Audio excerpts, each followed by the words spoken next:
Bismillahirrahmanirrahim. Assalamualaikum warahmatullahi wabarakatuh. Alhamdulillah. Alhamdulillahi wahda sadaqa wa'dah wa nasara abdah wa a'aza jundahu wa hazamal hazaba wahdah. Asyhadu an la ilaha illallah wahdahu la syarika lah wa asyhadu anna Muhammadan abduhu wa rasuluh allazi la nabiyya ba'dah. Allahumma fasalli wa sallim ala Muhammad ibn Abdillah wa ala alihi wa sahbihi wa mawala amma ba'du. Qala Allah Ta'ala fi kitabihil karim wa huwa asdaqul qailin. A'udzu billahi minasy syaithanir rajim. Wa dzakkirhum bi ayyamillah. Inna fi dzalika laayatin likulli sabarin syakur. Wallahu a'lam bimuradih.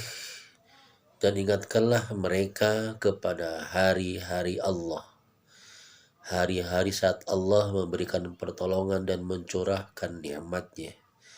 Inna fi dzalika laayatin likulli sabarin syakur.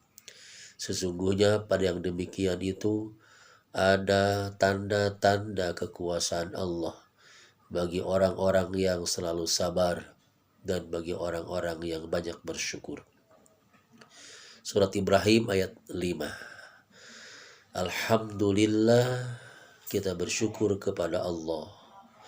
Kita bersalawat untuk Nabi kita tercinta. Allahumma salli ala Muhammad wa alihi wa sahbihi wa sallim. Di hari yang baik, hari yang penuh berkah, hari yang penuh kemuliaan, di Yaumun Nahar, hari di tanggal 10 Dzulhijjah tahun 1442 Hijriah. Kita bisa bersua, kita bisa berjumpa ya, lewat ta'lim rutinan kita. Mari sama-sama kita buka dengan ucapan basmalah dan doa istighfar. Bismillahirrahmanirrahim. Rabbighfirli wa tub alayya innaka antat tawwabul ghafur. Istimewa untuk saat ini kita akan sama-sama merenungkan, mentafakuri, ya, memikirkan tentang hikmah, tentang fadilah, tentang keutamaan peristiwa pengorbanan terbesar seorang hamba Allah, ya, keluarga Nabi Allah Ibrahim alaihissalam. Ya, paling tidak syukur kita kepada Allah masih Allah izinkan kita bisa menikmati Idul Adha dan Idul Kurban di tahun ini. Ya, di saat kondisinya belum normal sebagaimana biasanya, tapi pujian dan pujaan tetap kita haturkan kepada Allah selalu. Apalagi sebuah kenikmatan yang tak terhingga yang terus Allah berikan, kenikmatan iman, kenikmatan Islam, termasuk kesehatan, keafiatan, dan kenikmatan Allah masih mencurahi kita hidayah, petunjuk, hidayatul taufik ataupun hidayatul irsyad yang terus bersemayam dalam diri kita. Imam Asy-Syafi'i rahimahullah pernah menyampaikan, kalaupun hidayah itu bisa aku beli dengan mudah, maka akan aku borong sebanyak-banyaknya dan akan aku berikan kepada orang-orang yang kusayangi dan kukasihi. Tetapi hidayah ini merupakan hak prerogatif Allah. Ada sebuah ayat di surah Al-Qasas yang bisa menjadi dasar kita. Innaka la tahdi, sesungguhnya engkau Muhammad la tahdi, tidak bisa memberi hidayah, memberi petunjuk, man ahbabta, kepada orang yang engkau cintai, walakinnallaha yahdi may yasha, akan tetapi hanya Allah lah yang bisa memberi petunjuk terhadap orang yang dikehendakinya. Wa huwa a'lamu bil muhtadin, sesungguhnya dia Allah lebih mengetahui siapa orang-orang yang diberinya petunjuk. Ikhwafillah, hamba-hamba Allah rahimakumullah. Ada sebuah hadis dari Abu Bakrah radhiyallahu anhu. Nabi Muhammad sallallahu alaihi wasallam bersabda, ada 2 bulan yang pahala amalnya tidak pernah berkurang. Bermakna di 2 bulan itu betul-betul Allah dengan Rahman, dengan Rahimnya, dengan kemahabesaran, kemahakuasaannya mencurahkan kenikmatan, mencurahkan pahala, mengobral kebaikan, mengobral balasan kebaikan, ganjaran, yang setiap saat tidak berkurang sedikit pun. Kedua bulan itu adalah bulan Aid, yaitu bulan Ramadan dan bulan Dzulhijjah. Hadis riwayat Imam Bukhari Muslim. Paling tidak ini menjadi sebuah gambaran, menjadi sebuah iming-iming, menjadi sebuah penyemangat untuk kita sekalian, untuk kita bisa berbuat yang terbaik, memanfaatkan hari-hari itu dengan sebaik-baiknya. Bukankah sudah kita tahu dan maklum, ma min ayyamin al-amalu salihu fiha habbu ilallahi min hadhil ayyam.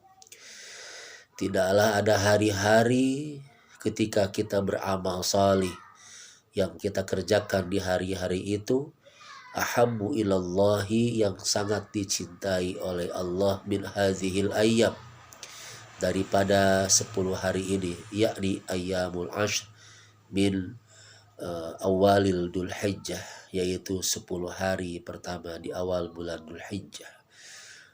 Lantas para sahabat bertanya, qalu ya Rasulullah wala jihadu fi sabilillah. Ya Rasul, apakah juga tidak bisa ditandingi dengan jihad fisabilillah?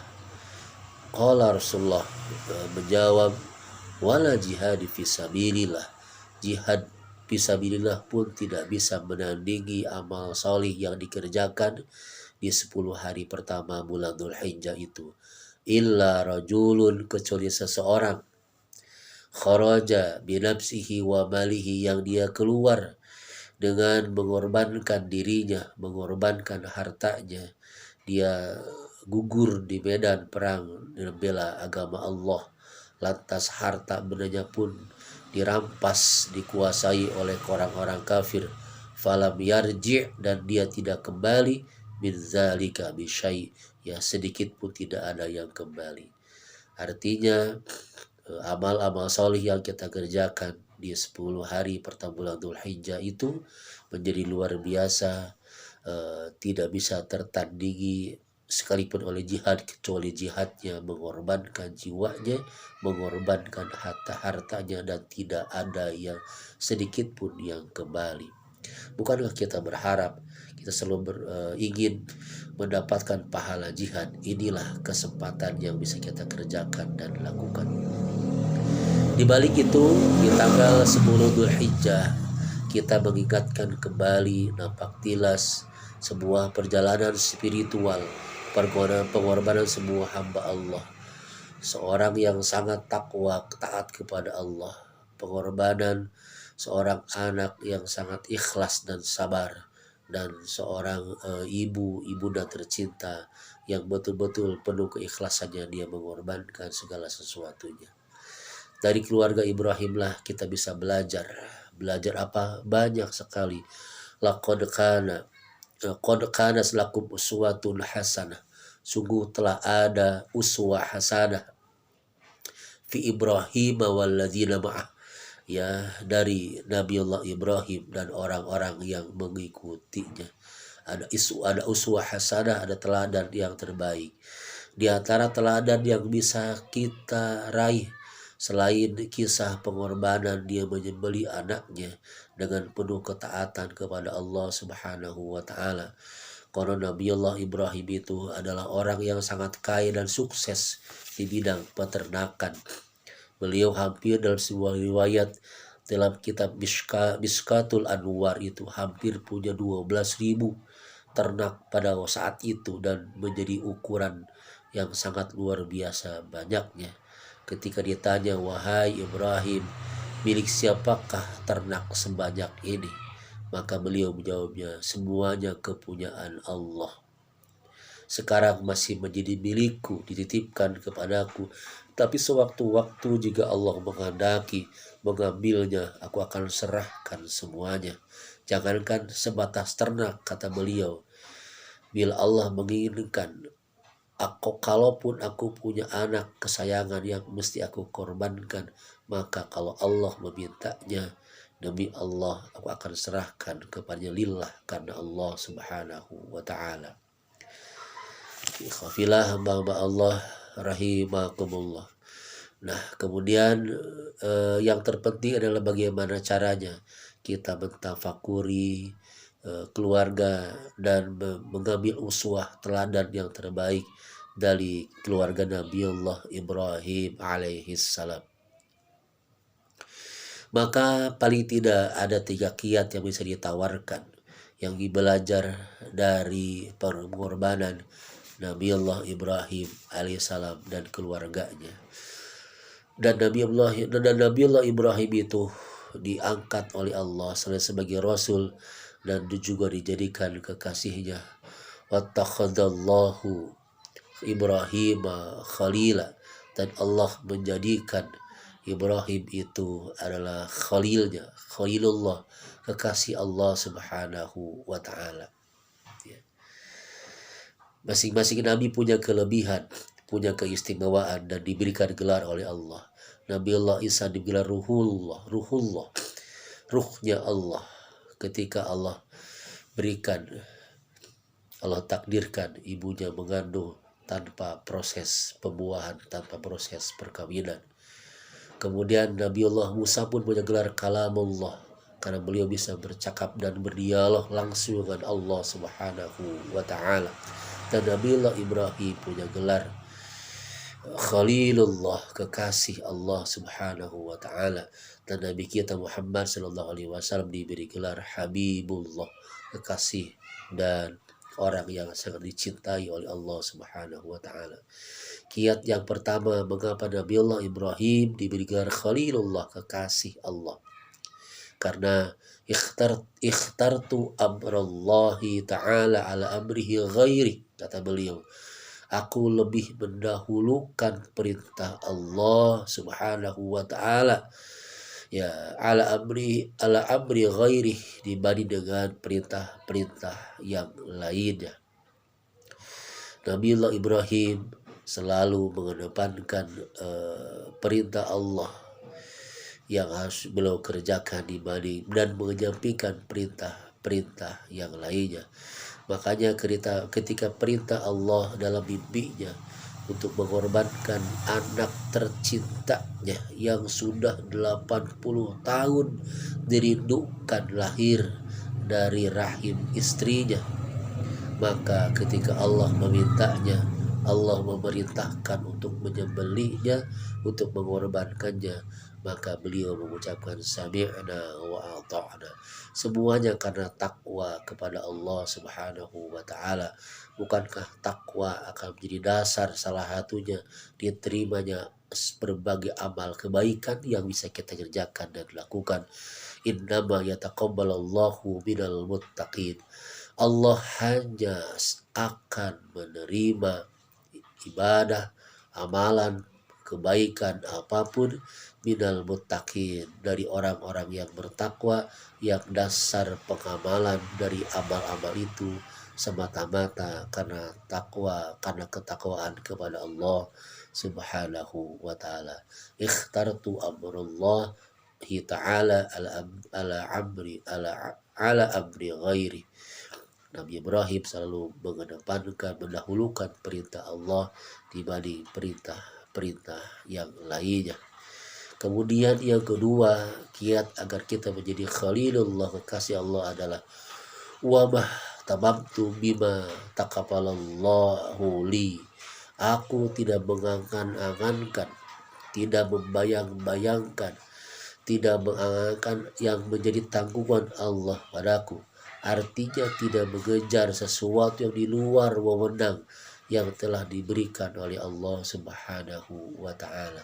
Itulah sifat beliau, tidak pernah meragukan, tidak pernah mengkhawatirkan sesuatu yang menjadi hak Allah, tanggungan Allah.